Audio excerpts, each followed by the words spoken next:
Happy New Year. Well, Larry David probably would not agree with me saying Happy New Year today, but nonetheless, Happy New Year. Welcome in the first edition of Chatterbox Reds of 2026. Hope you all had a fantastic holiday season and are ready to get back to work and back to school for the little ones. Nick, how was your break? It's been good.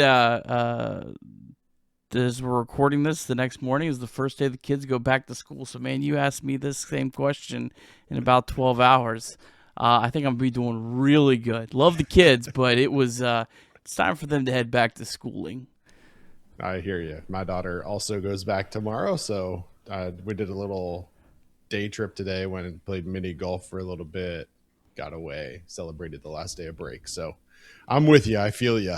I'm excited for this show. It's the start of a 3-part series, Nick. We're going to do a 3-part series on Monday. Mark Sheldon, obviously of MLB.com, covers the Reds for MLB, did an AMA, an Ask Me Anything on Reddit. And there was a lot of really interesting questions and conversations that I think are worth us having a conversation ourselves about. And so I'm excited to start off tonight. And then we're going to have a 3-part series throughout the entire week. So we hope you'll tune into each one. A couple of topics that were touched on that we'll touch on either today or over the next couple ones. There's been no talks on contract extensions. We'll talk about that one tonight. Matt McLain and what his role is viewed as by this Reds team. Gavin Lux being viewed as a utility infielder.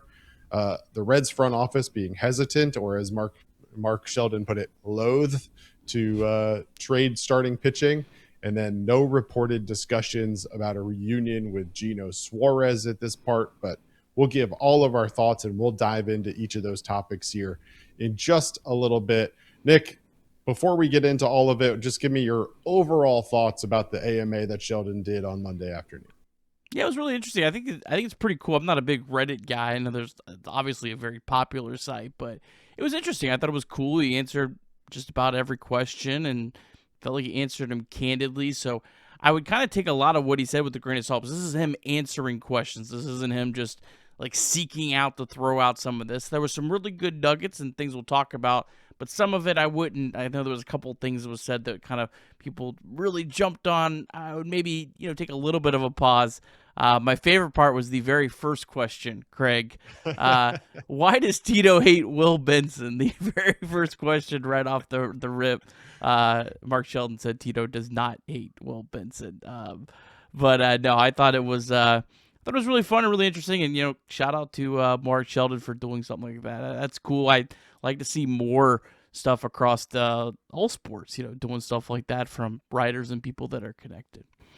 Well, I think if nothing else, it gives Mark Sheldon insight into what Reds fans are most interested in hearing about. Some of which I'm sure he already knew, some of which maybe he hadn't really thought about doing a story on yet. And so I'm excited to talk about that and get going on it. But first, Nick, let's chat about Omaha Steaks. What kind of deals we got going on right now with Omaha? Yeah, I know, Craig, the last thing I want to do post-holidays is go shopping. Stores are nuts. We already dealt with that enough in December. So you know what? The best thing you can do, what I do is I go stock my freezer and I reset my freezer this busy holiday season with the exceptional taste of Omaha Steaks and the convenience of having high-quality proteins on hand. It comes packaged just beautifully. That's one of my favorite things we haven't talked about a lot, Craig, is that it comes packaged really nice and convenient.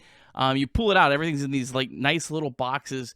I know for me, I got a million kids at home, freezer space is very limited. So it coming organized, being able to place right in and fit in nicely is a really nice perk of Omaha Steaks, as opposed to you go to the store, you get chicken and it's falling out and it's nothing stacks on top of it. You know what I'm talking about, Craig. I know what you're talking about. Got to fit in good with the Uncrustables and with the chicken nuggets and all of those other things that are in the freezer. Absolutely. It's very efficient in your freezer. Craig, what have you been enjoying lately, my friend?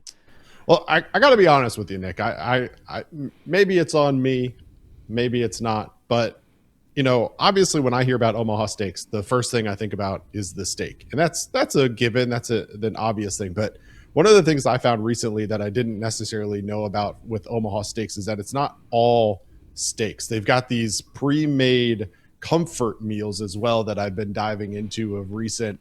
And those have really been nice, easy meals for me to put together that feel like I've been in the kitchen for hours, when in reality, I've been in the kitchen for like 15 minutes. So they've got everything from lasagna to shepherd's pie to pot roast to chicken and dumplings and everything in between. So if you want a home cooked meal that tastes good and doesn't necessarily take as much time as it would otherwise, Omaha Steaks has you covered there too. It's not just about grilling out and getting your steaks on the grill. There's a lot of other options for you as well.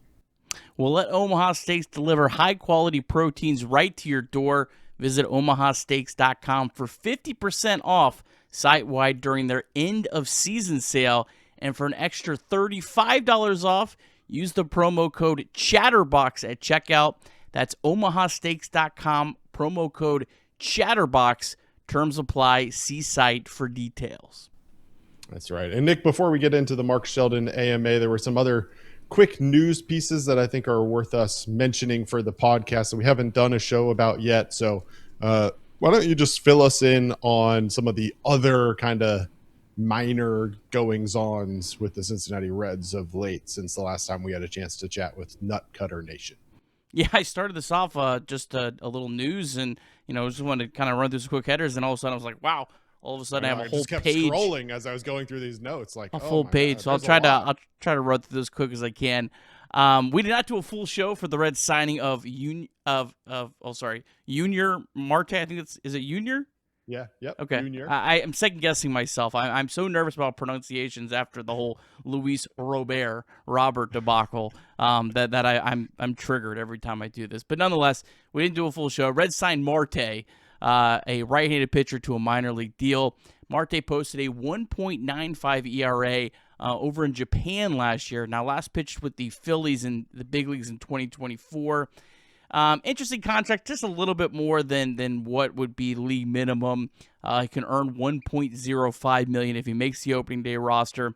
Does throw hard, average 97.2 miles per hour in his fastball. Mixes in a slider, sinker, splitter, and cutter. Again, there's no such thing as a bad minor league deal. There's definitely no such thing as a bad minor league deal for a guy who throws 97, even if he has a ton of command issues. Get him to camp. We'll see if there's anything there. If not, thanks for showing up, Mr. Marte. We'll keep the other Marte and we'll move along. Other news. The Athletic reported the Reds are still looking for additional bullpen help. Marte was not the end solution. They suggested Pierce Johnson, which was an interesting choice there.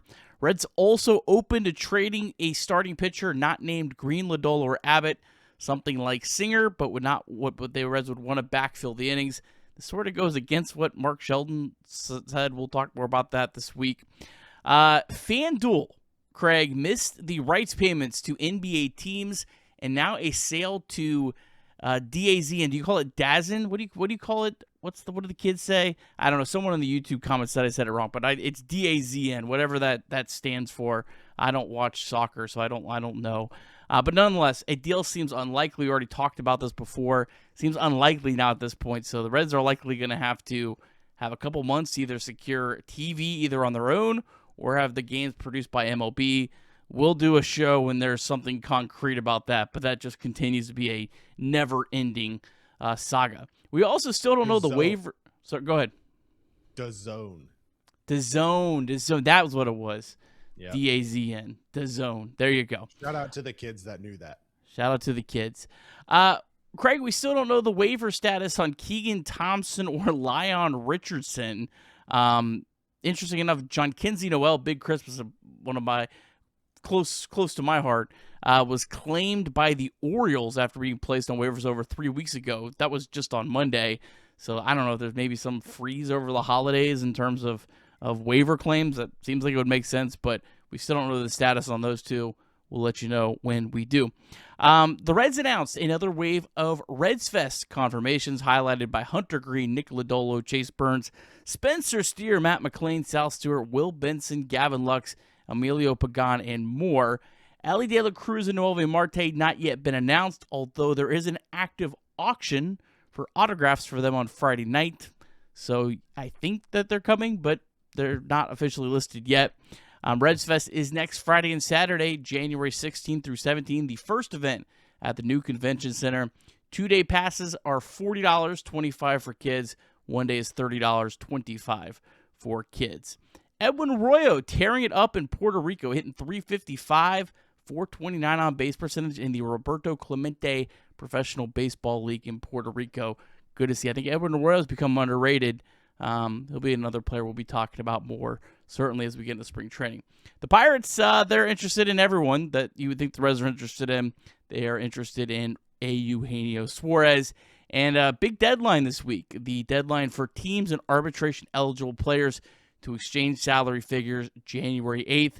If they don't come to a deal by then they go into arbitration, and that will certainly be something that we cover. Yeah. Appreciate the rundown and appreciate everybody hanging out while we walk through all that stuff. Now let's get into the meat of the show, the Omaha Steaks meat of the show. Not officially sponsored, but nonetheless had a little fun with it. Let's start with Matt McLain, Nick. Obvious questions after his struggles in 2025, what the Reds think about McLain, where he kind of fits in 2026. Here's what Sheldon had to say during the AMA today. Said, as of today, McLain appears to be their main second baseman, but he will have to solidify that status in camp. Terry Francona is a big fan of his overall game. He looks how the ball jumps off his bat and his overall baseball acumen. He plays good defense, always know where he's supposed to be, and is a good base runner. Those are all good places to start. He was arguably the Reds' best hitter in 2023, high batting average on balls in play, or not. That doesn't just disappear without a good reason. The shoulder surgery was that reason. Let's see what he does a second season removed from that surgery. And Nick, I think it's the exact conversation that everybody's having at this point was 2025 just a result of that shoulder surgery, and we're going to see Matt McLain of old and he'll be back to his ways of 2023? Or did he just kind of lose some of it by not having it for so long after surgery? I don't know. I have thoughts on this, but let's start with your thoughts. Yeah, I mean, obviously, I've made it very clear that I'm high on Matt McLain, and I'm going to, if I'm going to gamble on anything, it's going to be on Matt McLain. I would have been certainly open if the Reds could have found a bona fide star like Yunior Marte for second base, but just trying to upgrade for the sake of upgrading, I would gamble on McLain and fix other holes that are out there. Again, I would point out McLain hit 15 home runs as the worst version of himself in 2025. He was streaky, but I think he was a lot more streaky in 2023 than I think people might remember. I think the overall numbers at the end of the year looked great in 2023, so I think a lot of that was kind of forgotten about. But he was streaky at times in 2023. Obviously, he needs to be better, but again, I have full confidence. It's just, it's just hard to find a player that you don't have to squint hard that could be a 4-win player. And that's what Matt McLain has at his best, and he's already proven that he can do that. The Zips projections still like him above 3 wins above replacement. So, again, I think when you're a small market, you got to bank on certain guys that are unproven. Matt McLain, to me, is a no-brainer unless something falls in your lap that's better. But they did say, look, they're not going to just hand him the job. I guess he has the job, but if he goes to camp and he looks miserable in spring training, I think that there'll be someone else starting on opening day. But I think Matt McLain's probably going to go to camp and look great. We'll talk about that piece in a minute, Nick. I think my biggest challenge here is the insurance policy. And we're going to talk about that next. So I don't want to get into it right now. But this is, again, a guy in Matt McLain who the Reds offered an extension to. Matt McLain acknowledged that extension was offered and also acknowledged that, hey, I understand why they did it. Makes sense to do it. But it also makes zero sense for either one of us to really move forward with that contract at that point in time. This was, of course, before the 2025 season. And so it's tough because you're in a position now where you're kind of really relying on this guy who had his struggles in 2025, You have a lot of faith in him to be able to return to his form of 2023, but it just across the entire organization feels like a lot of low floor guys. And yes, Matt McLain's ceiling is exceptionally high, but his floor we saw in 2025 can be really low too. And for a team that's expecting to get back to the playoffs this year, I don't love the lack of an insurance policy for Matt McLain. So if, to your point, if you get to spring training and Matt McLain doesn't show up and he isn't the Matt McLain of 2023, what do you do? Because he doesn't have any trade value at that point. You don't really have an insurance policy at that point. You got to kind of just let it ride with Matt McLain again. So for Mark Sheldon to sit here and say that he appears to be the second baseman, but that you have to solidify that status in camp, with what competition? The answer is Gavin Lux, and we're going to talk about that in just a second. But like realistically, if Matt McLain loses the second base job to Gavin Lux to start 2026, I think we have bigger issues. Yeah, I guess the other possible Sal Stewart, but again, everyone I've talked to says Sal Stewart can't play second base, and it's hard to see Sal Stewart's best position and the best interest of the Reds being him at second base. I would point out again, Matt McLain's worst version of himself was the Reds' third most valuable position player in 2025. It's not a high bar, but 1.4 wins above replacement was above Austin Hayes, Tyler Stevenson, Yunior Marte, who didn't play a lot of games, Spencer Steer. I mean, like, again, I'm fine banking on Matt McLain. I don't think he was. I think, like, in terms of the Reds' problems in 2025, Matt McLain was at the bottom of the list. Now, he wasn't the solution that we were hoping he could be, but he was not. He was not even close to any of their major issues. Yeah. Well, I guess we'll find out exactly where this goes, but you know, it kind of plays into the next comment that we're going to dive into here. And it was interesting because the question was about Gavin Lux, and it specifically called out the fact that Gavin Lux in 2025 was basically Gavin Lux of 2024. And so that's kind of just who he is. And so everybody that was going into 2025 hoping that Gavin Lux would be the second half Gavin Lux of 2024, where he like led all of baseball in a lot of categories, in batting average and a lot of categories or whatever, basically had a really good second half. He kind of just became his normal self again. And so the question was, where do the Reds view Gavin Lux and how does he fit into everything, especially now with the additions of the outfielders with JJ Bleday and Dane Myers. And so Sheldon had this to say. He said, with the outfield additions made, Lux is viewed now as a utility infielder. Certainly second base is his best infield position, so I would imagine he's a main option if McLain were to falter. As for how he fits overall, pending more moves, it's not fully clear just yet to me.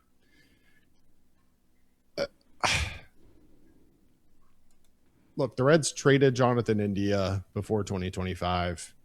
I feel like they needed that insurance policy in case McLain wasn't healthy, in case they needed depth elsewhere.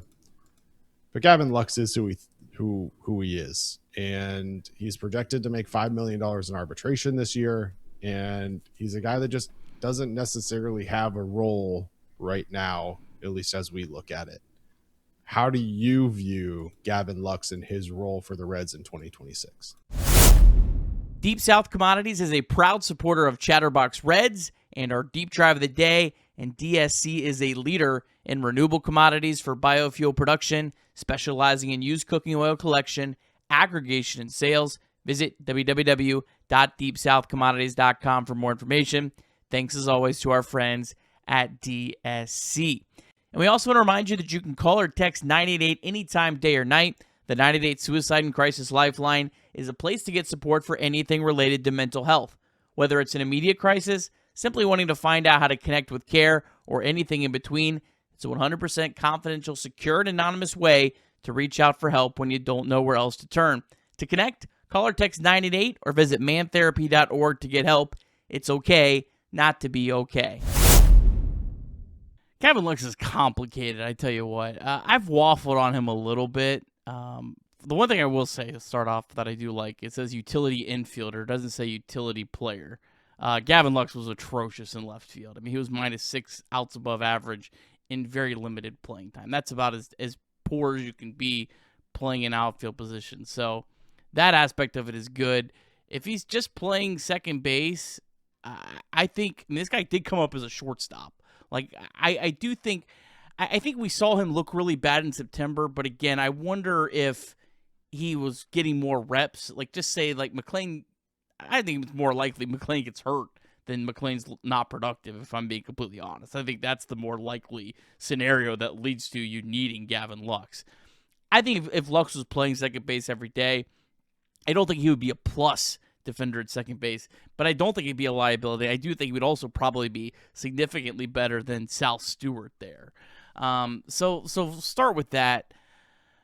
I'm also, one thing I'm trying to do, Craig, that I'm trying to be fair to Gavin Lux, because one of the biggest negative on Gavin Lux is that it was a bad trade for the Reds. And like I think we just have to like forget that aspect of it.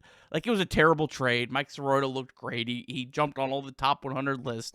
Yes, he got hurt, but he looks like an absolute stud. It's the kind of trade that I certainly talked myself into it when they made, but now it's one of those trades that now you can't do as a small market team. You can't be doing these short-term fixes, trading away talented players like Sorolla. So you have to like move past that, because what's done is done. I would like for the Reds to upgrade from Gavin Lux. I certainly don't want Gavin Lux playing left field over Will Benson or even J.J. Bleday or an actual outfielder. I could be talked into him.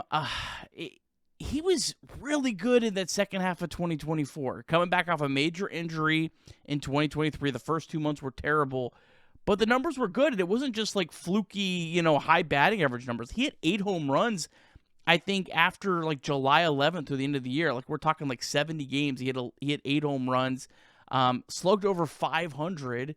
Like the expected weighted on base average was like in the 360s, which is a really high number. And I don't understand how he only hit 5 home runs an entire season playing at Great American Ballpark. It makes no sense to me, Craig. And so you look at Gavin Lux and you go, he's in a contract year.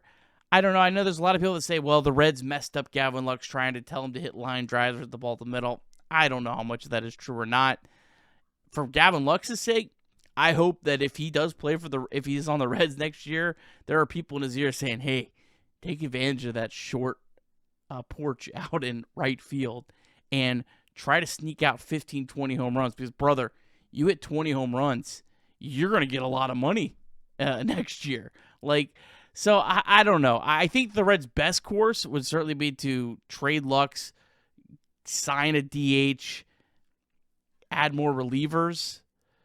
But if the budget is that tight, I could kind of be talked into it, but I don't love it.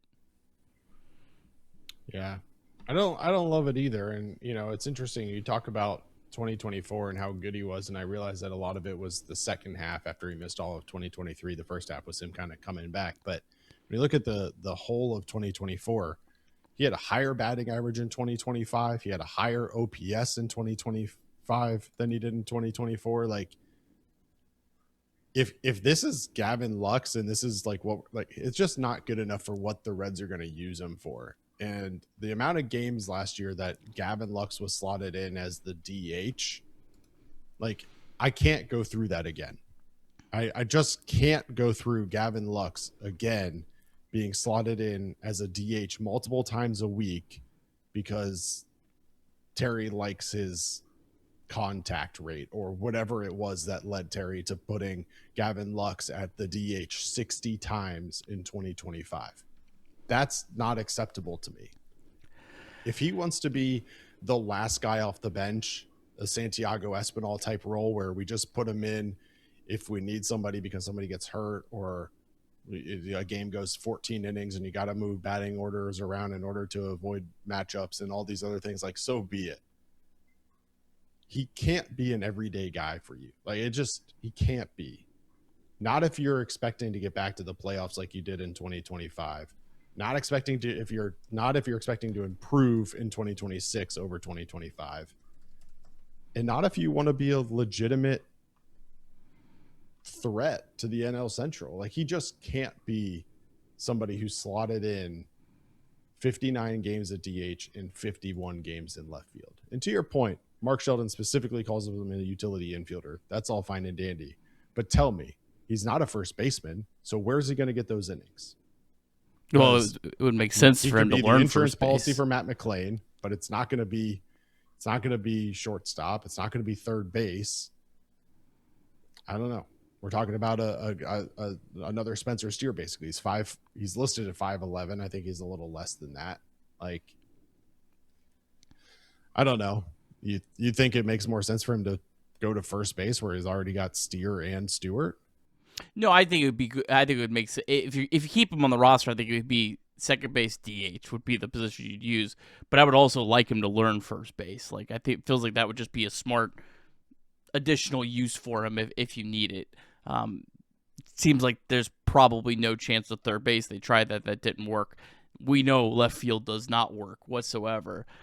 The one thing I go back to Lux. The guy hit 10 home runs in 2024 in playing for the Dodgers in less plate appearances than in 2025, and he only hit 5 home runs, and that just it's mind-boggling to me. Like, I thought this guy playing in Great American Ballpark would be a sure 15 home run guy, being healthy for a full year. It didn't happen. But Craig, I don't know. I know people don't want to hear this, but man, he gets up to that 15 home runs, he's Ryan O'Hearn. I mean, that literally, look at the other numbers, look at the batting average, look at the on-base percentage.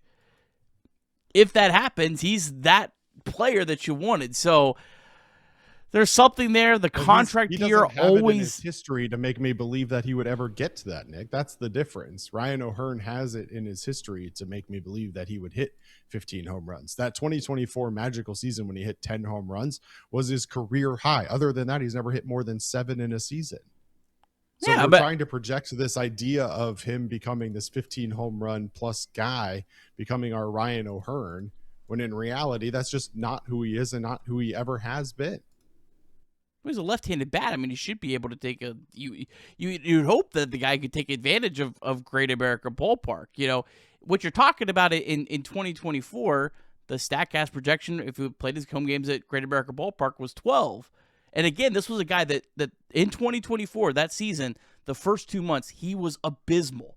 The numbers almost, I don't know, I would say like it did get skewed a little bit just because he was so bad coming back off that injury. Is there not 3 more home runs if you're healthy? Like, if he was that version? So, I don't know. Again, I think the best course would be to trade him, use that money somewhere else, get a DH. But I'm not discounting completely that Gavin Lux, there's not something in there that could be useful for the Reds. I don't think it's the best option, but I do think there is something in there. Played 140 games in 2025, 65 of which were in Great American Ballpark. He hit 3 of his 5 home runs in GABP for what it's worth. Nuts. It makes no sense to me. Yeah. Take that for what it's worth. I don't know. Nonetheless, I know there's a lot of people that hate this, but like I'd much rather just trade Gavin Lux and have Luis Suárez as my what? No. like DH second base guy. Because I have a lot more faith in him getting on base and being there as a threat for someone like Ellie De La Cruz hitting behind him in the batting order or whatever. I'd much rather have that high on base guy than have Gavin Lux in his 5 home runs, because both of them are going to hit 5 to 10 home runs. And Luis Suárez high on base guy? More. Gavin Lux had a on base percentage that was 23 points higher than Luis Suárez in 2025. Said what I said. I mean, Gavin Lux had a 350 on base percentage. Luis Suárez was 327. Okay. I'm making it up. Yeah. I also know that 327 was Luis Suárez's career low. And I'd much rather take a bet on Luis Suárez going back to his career average than Gavin Lux exceeding his career high. Like, The wild thing is Arraez hit more home runs. That's what made him more valuable than Lux, was because he had more power. Yep. Yeah. Look, man, I think Gavin Lux technically had a OPS that was like 5 points higher. What was it? His 724 or something like that, and Luis Arraez was 719. But yeah, weighted runs created plus says saying, Arraez was better because he played in a tougher ballpark to hit it. Sure. And hit more home runs in a tougher great ballpark. American ballpark. He might be great American ballpark and see what happens. Yeah, he might be able to sneak line drives. He hits from the left-handed side of the plate. It just wouldn't be because of on-base percentage. Okay, well, here's the difference: is that I can count on Luis Arraez to maintain that 327 on-base percentage. I don't know that I can count on Gavin Lux to do that. Doesn't matter. We move on, Nick. Next discussion. We've talked a lot about first base. We've talked a lot about second base. We've talked about third base with Ke'Bryan Hayes. And the question was, where's CES? Well, CES has moved down the chart, it seems. Here's the answer from Mark Sheldon when asked about Christian Encarnacion-Strand. He said, quote, it's going to get tougher for him than the past couple of years because others have passed CES on the depth chart. The Reds now have Sal Stewart and Spencer Steer as their main options at first base, and Ke'Bryan Hayes is locked in at third base. CES was prone to chasing outside of the strike zone at bad pitches during his earlier big league stints. As far as defense, CES is also behind others. Steer is much better at first base and Hayes at third base. So I would say this is a huge camp for him to prove he is one of the best 26 players for the roster. So Nick, question for you. Do we see, I'll ask it because I don't know. Do we see CES on the major league roster at all in 2026? Oh, yes. Yeah. I mean, unless he's traded. I mean, if he's on the Reds, yeah, he'll play in the big leagues at some point. I mean, you look at all the players that got at bats for the Reds at some point in 2025, and then at some point you would need a guy like CES. Yeah, CES has been a massive disappointment. I still love what he's done in the minor leagues. I mean, the guy just absolutely raked at every stop, but yeah, he certainly reached a point where you can't bank on him. I also think that CES, with Terry Francona being his manager, is just not going to do him any favors because Terry Francona is not going to like that bad chase rate.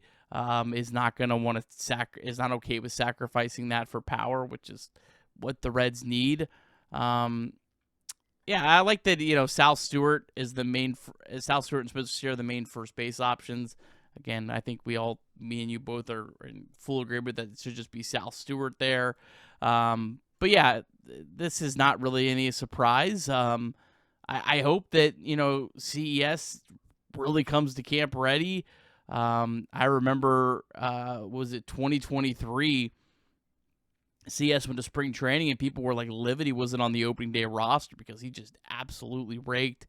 I just want to see that again because I believe it's in there somewhere. I'm not gonna lie, I've waned a little bit, but look, this is the kind of player that you do love having stashed at AAA if you need him, because he's the kind of breakout player that can completely change the nature of your offense of a team that needs power.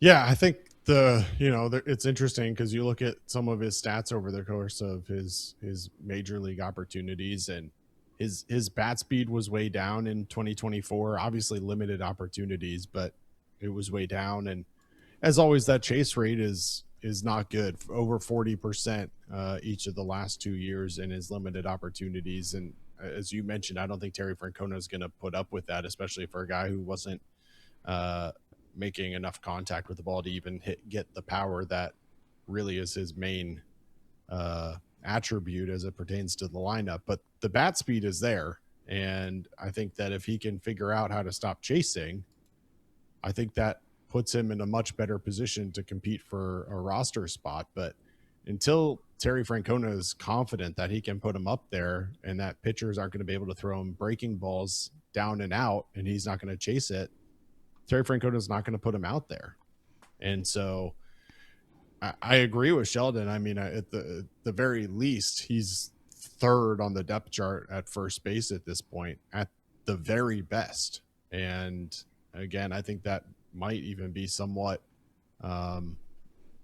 optimistic. But when Terry Francona is going to be your manager, he's not going to put up with that stuff. And for a team that, as much as they say it, doesn't value power at all, CES hasn't really brought a whole lot else to the plate.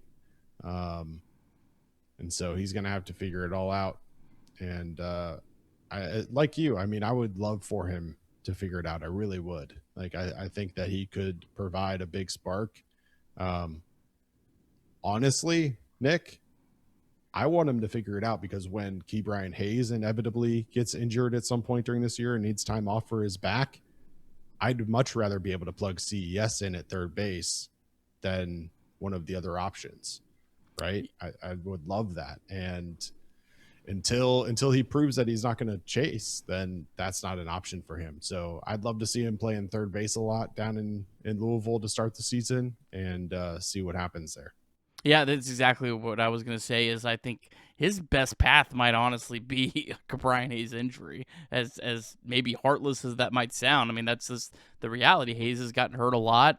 I don't think CES was as bad at third base as I think a lot of people might think he is. You kind of look at him, you don't think, oh, prototypical third baseman. But a lot of the reports we got and a lot of the games I watched, he didn't look bad over there. Certainly nowhere in the stratosphere of Ke'Bryan Hayes. But I don't think necessarily he'd be a massive liability. He'd be a liability to some degree.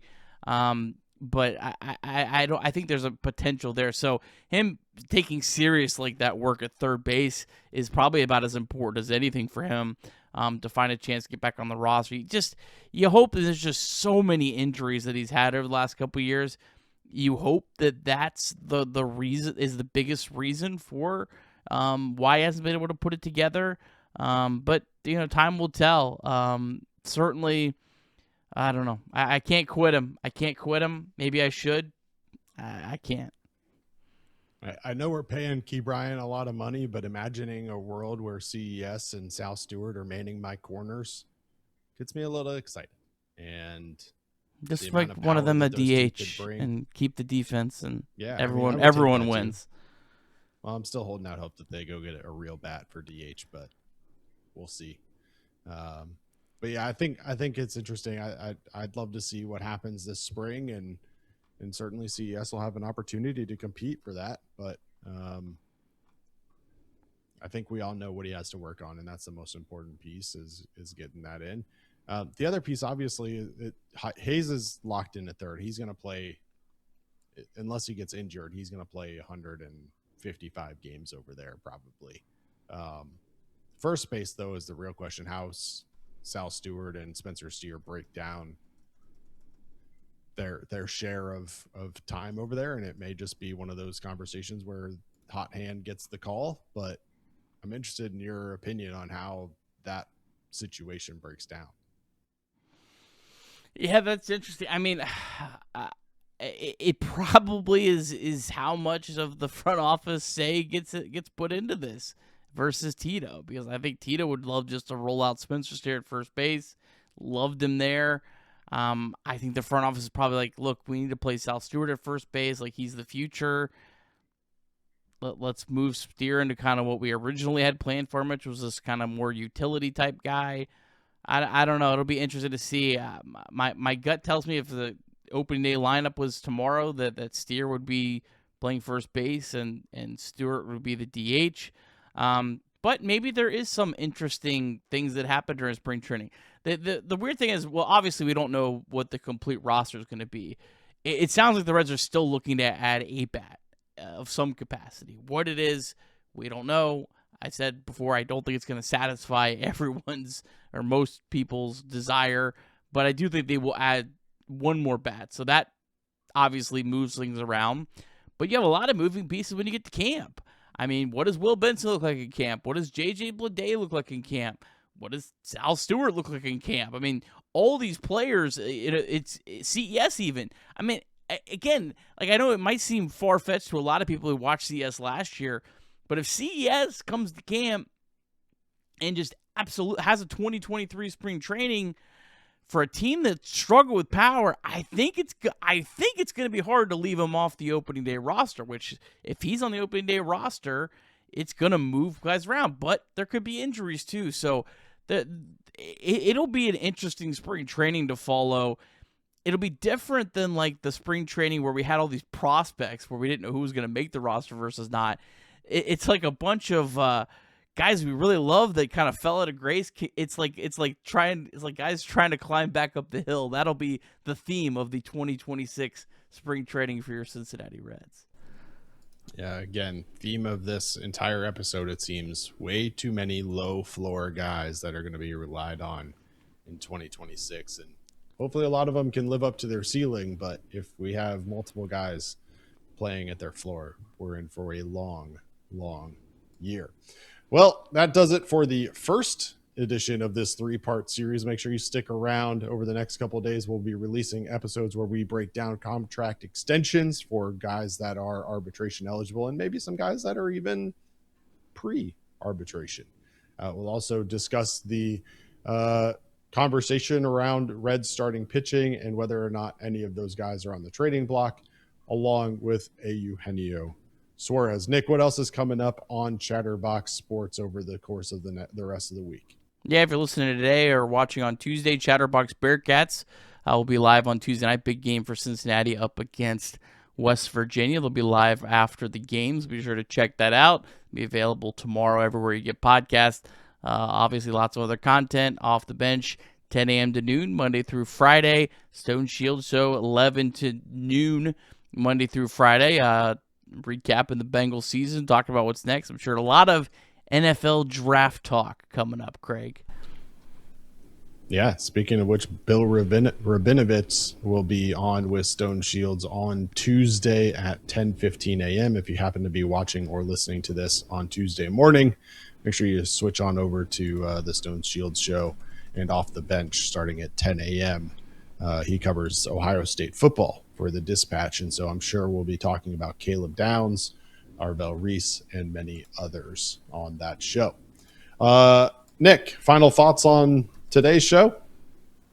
Go Reds. Go Reds. Until next time, for Nick Kirby, I'm Craig Sandlin. This has been Chatterbox Reds. We'll see you next time.